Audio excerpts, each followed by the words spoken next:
Our text this week comes from the Gospel of St. Mark, chapter 3, verses 3 through 8. And the Pharisees went forth, and straightway took counsel with the Herodians against him, how they might destroy him. But Jesus withdrew himself with his disciples to the sea, and a great multitude from Galilee followed him, and from Judea, and from Jerusalem, and from Idumea, and from beyond Jordan. And they, about Tyre and Sidon, a great multitude, when they had heard what great things he did, came unto him. You can see the popularity of Jesus at this time in his ministry, and why it was that the Jews did not want to try to start a people's movement against him. This was an enormous crowd of people that was following Jesus. The Judeans came up from the south. The whole country of Galilee seemed to be involved. The Idumeans came from across the Jordan River. Idumea is Jordan today. And others from the east were in the crowd, and great hordes came down from the north, from Tyre and Sidon. This means that many of the people in the crowd had come from distances of nearly 100 miles on foot with no food or shelter. They were away from their homes, their jobs, and or their other means of making a living for weeks or perhaps months. Getting in the company and the presence of Jesus, hearing his teaching, and being the recipient of his blessings and miracles meant more to them than anything else in their lives. Certainly many of them were misguided about the meaning and the essence of the kingdom that Jesus came preaching and where the movement was headed. Later on, when that becomes evident, most of them will grow disenchanted and go back home. Even so, at this time, this is one of the most singular phenomena in the history of the world. There is simply nothing to which we can point that compares to it. And he spake to his disciples that a small ship should wait on him because of the multitude, lest they should throng him. For he had healed many, insomuch that they pressed upon him for to touch him, as many as had plagues. The people were frantic to get close to him so he could touch them and heal them too. So great was the press of the crowd that it threatened his life. And unclean spirits, when they saw him, fell down before him and cried, saying, Thou art the Son of God. And he straitly charged them that they should not make him known. It continues to be an amazing thing that at the very time when the religious leaders were denying that he was the Christ and the Son of God, the devils knew and confessed his identity. As much as they did not want to do it, they could not but fall down before the Creator of the universe.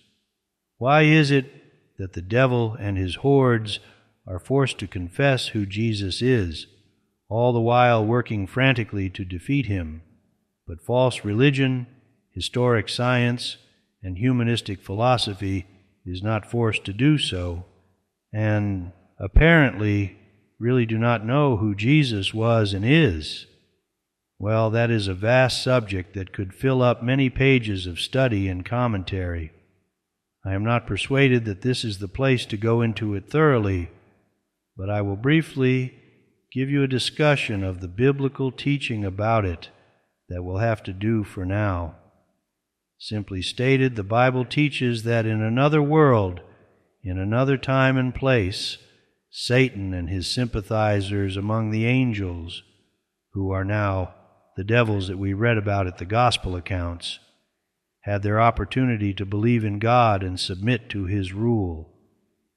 You can read about that in Isaiah 14:12 through 16, Ezekiel 28:13 through 19, Luke 10:18, John 12:31, and Revelation 12:7 through 9. How long this age of opportunity continued, we do not know.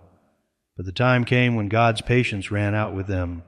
Satan was judged, and his angels along with him, and they were cast out of heaven by Michael the archangel and his army. In God's dealings with his created beings, when the time of opportunity is past, they are no longer permitted to deny him. The situation seems to be that once God reveals himself to those who are skeptical and unbelieving, that revelation results in definitive judgment from which there is no deliverance, and by which they will be destroyed in the fires of God's wrath when this last dispensation of time has run its course. So it is, and it will be with the false religionists when this last dispensation is over. The time is coming soon now when your opportunity to deny God will be over. You will fall on your face and confess, just like these devils in our text, that Jesus is Lord and Christ, and that it is He who created the heavens and the earth. Do you think these devils wanted to confess that Jesus was the Son of God? They had no choice.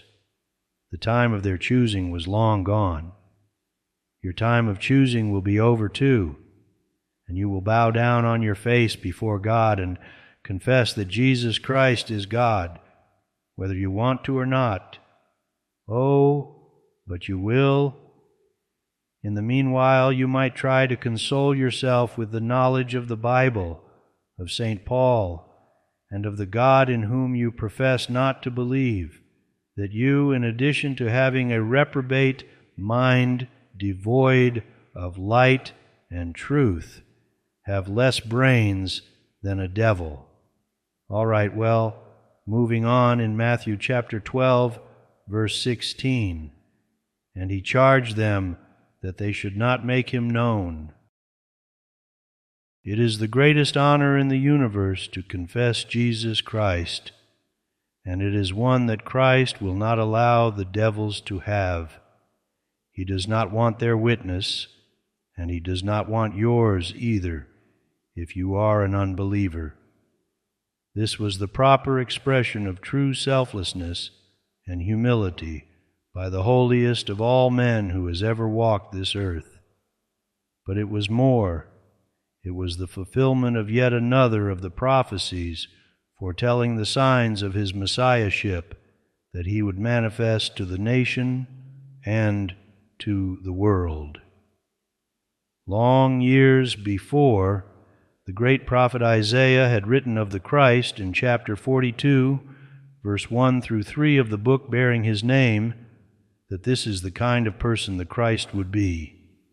That prophecy is repeated here in Matthew chapter 12, verses 17 through 21, that it might be fulfilled which was spoken by Isaiah the prophet, saying, Behold my servant whom I have chosen, my beloved, in whom my soul is well pleased. I will put my Spirit upon him, and he shall show judgment to the Gentiles. He shall not strive nor cry, neither shall any man hear his voice in the streets. A bruised reed shall he not break, and smoking flax shall he not quench, till he send forth judgment unto victory. And in his name shall the Gentiles trust. Remember that Jesus is now in Galilee of the nations. Do not miss the part in verse 21 about the Gentiles.